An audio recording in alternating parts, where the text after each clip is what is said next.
Ojalá. Hola a todos, soy Oscar, fundador de UnlimitedSpanish.com. Quiero ayudarte a hablar español fluidamente. Hablar español es más fácil de lo que parece. Solo tienes que usar el material y técnicas adecuadas.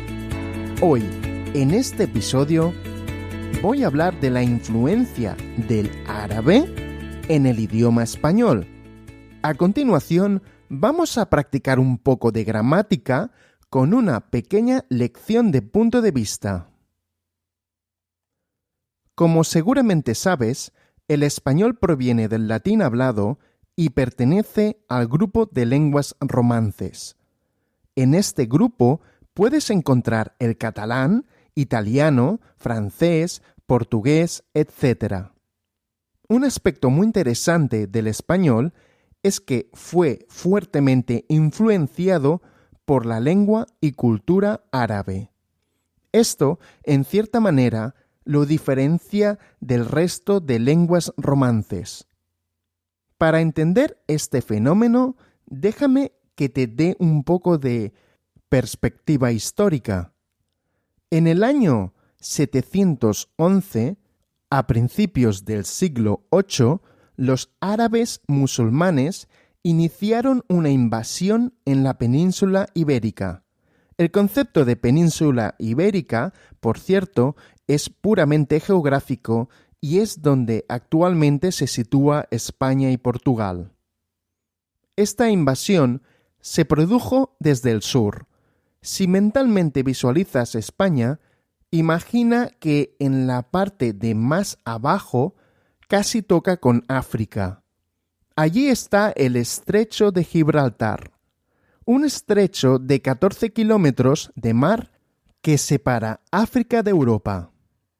Por allí vinieron los grupos de árabes musulmanes para instalarse en la península. Ocuparon sin mucho esfuerzo grandes extensiones de territorio. Esta conquista llegó casi a la Francia actual, como explico en el episodio número 81 de este podcast. Este territorio conquistado se conoce como Al-Ándalus. Lo interesante es que gran parte de lo que ahora es España estuvo bajo dominio árabe durante varios siglos. Hay una palabra en español que se utiliza mucho. Esta palabra es ojalá. Expresa el deseo que algo pase. Por ejemplo, ojalá tenga tiempo para acabar el trabajo. Ojalá llueva. Ojalá mi equipo de fútbol gane la liga. Bien, pues esta palabra proviene directamente del árabe y quiere decir si Dios quiere. Se calcula que hay más de 4.000 palabras en español que tienen origen árabe. Vamos a ver algunas que se parecen mucho al árabe actual. Blusa, blusa en árabe. Pantalones, pantalón en árabe. Camisa, camis en árabe. Azúcar, zúcar en árabe. Guitarra, guitarra en árabe. Aceite, zait o said en árabe. Hasta, ata en árabe. Música, música en árabe. Hay un vídeo en internet donde una chica española y una árabe dicen estas palabras al mismo tiempo. Es muy interesante. Y es que hay mucho vocabulario con origen árabe que los mismos españoles no saben. Vamos a ver algunas expresiones más. Fulano, del árabe fulan. Se usa cuando queremos mencionar a alguien, pero no sabemos el nombre o no queremos decirlo. Por ejemplo, ese fulano me quería engañar. Un fulano me dejó una notificación en la puerta. A veces, con el mismo significado, se puede decir mengano y zutano. Atención porque fulana, en femenino, puede significar prostituta. Rehén, del árabe ran, que significa prenda. Un rehén es una persona que se retiene a la fuerza. En inglés sería hostage. Tarea, del árabe vulgar tarea. Una tarea es un trabajo que haces. Puede ser en casa, en la oficina, etc. Halagar, del árabe kalak, que quiere decir tratar bondadosamente. En otras palabras, decir cosas amables a alguien por interés. Chisme, del árabe jism, que quiere decir parte de un todo que ya se ha roto. Chisme se utiliza mucho para hablar de una cosa que no sirve mucho o de poco valor. Por ejemplo, vaya chisme de móvil, ni siquiera se conecta a Internet.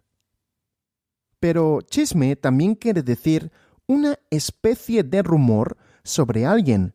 En inglés sería gossip. Por ejemplo, ese fulano siempre está contando chismes de otros.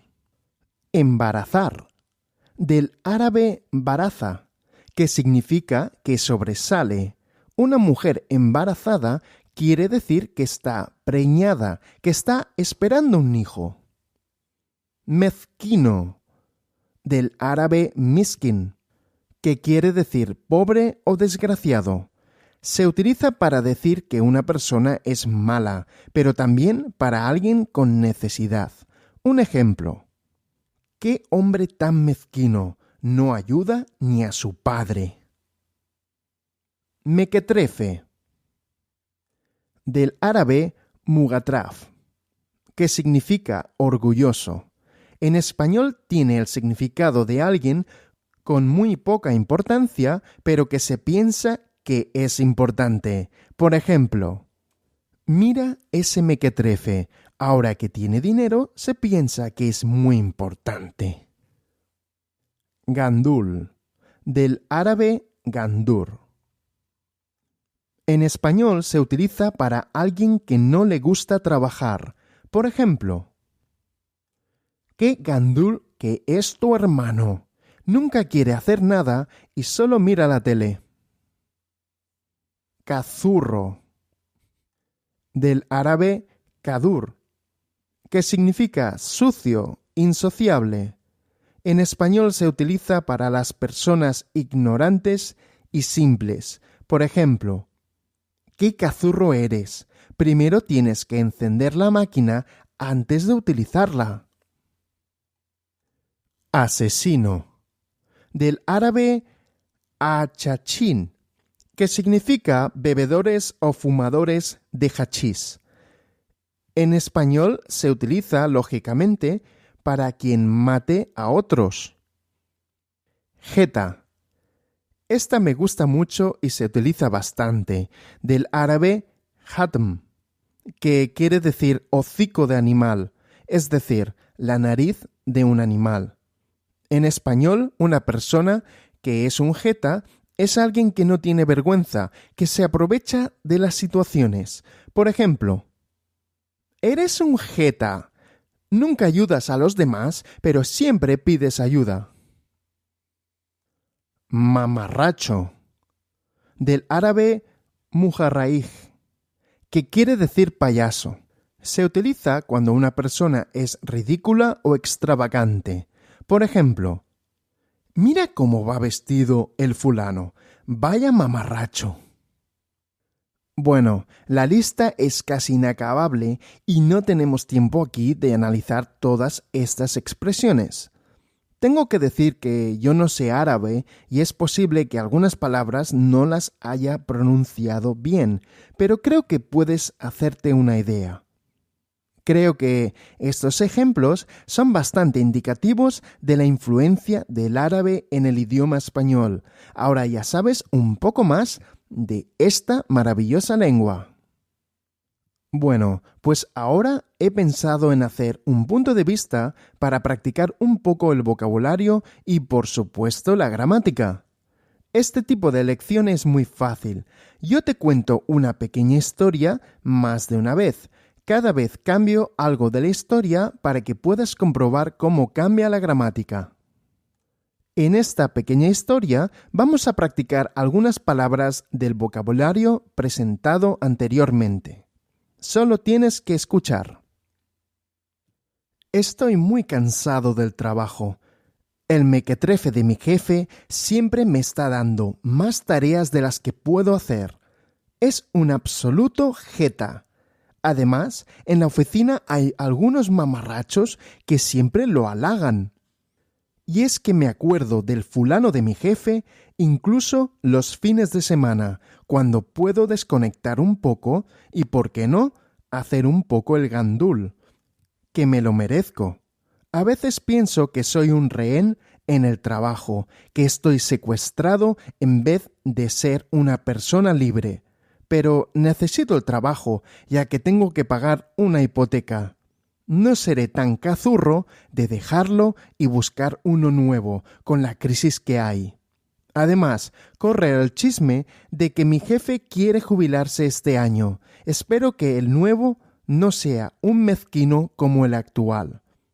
Bueno, cruzo los dedos para que todo vaya mejor de aquí en adelante. Vamos a cambiar el punto de vista en tercera persona. Juan está muy cansado del trabajo. El mequetrefe de su jefe siempre le está dando más tareas de las que puede hacer. Es un absoluto jeta. Además, en la oficina hay algunos mamarrachos que siempre lo halagan. Y es que se acuerda del fulano de su jefe incluso los fines de semana, cuando puede desconectar un poco. Y por qué no, hacer un poco el gandul, que se lo merece. A veces piensa que es un rehén en el trabajo, que está secuestrado en vez de ser una persona libre. Pero necesita el trabajo, ya que tiene que pagar una hipoteca. No será tan cazurro de dejarlo y buscar uno nuevo, con la crisis que hay. Además, corre el chisme de que su jefe quiere jubilarse este año. Él espera que el nuevo no sea un mezquino como el actual. Bueno, cruza los dedos para que todo vaya mejor de aquí en adelante. Vamos a hacer un nuevo cambio. Imagina que es una situación hipotética que podría pasar. Si Juan trabajara en esa empresa, estaría muy cansado del trabajo. El mequetrefe de su jefe siempre le estaría dando más tareas de las que podría hacer. Sería un absoluto jeta. Además, en la oficina habría algunos mamarrachos que siempre lo halagarían. Y es que se acordaría del fulano de su jefe incluso los fines de semana, cuando pudiera desconectar un poco y, ¿por qué no?, hacer un poco el gandul, ya que se lo merecería. A veces pensaría que es un rehén en el trabajo, que estaría secuestrado en vez de ser una persona libre, pero necesitaría el trabajo, ya que tendría que pagar una hipoteca. No sería tan cazurro de dejarlo y buscar uno nuevo, con la crisis que habría. Además, correría el chisme de que su jefe querría jubilarse este año. Él esperaría a que el nuevo no fuera un mezquino como el actual. Cruzaría los dedos para que todo fuera mejor de aquí en adelante. Muy bien, en esta pequeña historia has practicado bastante vocabulario y cambios gramaticales. Espero que te sirva para mejorar. Recuerda que es bueno escuchar varias veces. La repetición es la clave. Bien, estamos llegando al final del episodio. Antes de acabar, me gustaría recomendarte un curso que utiliza este tipo de técnicas. Es el curso mágico. Practicarás el subjuntivo y otros muchos tiempos verbales. Son más de 8 horas de audio. Puedes conseguirlo en www.cursomágico.com.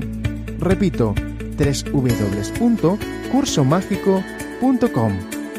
De acuerdo, esto es todo para este episodio. Nos vemos la semana que viene, ¿de acuerdo? Un saludo bien grande.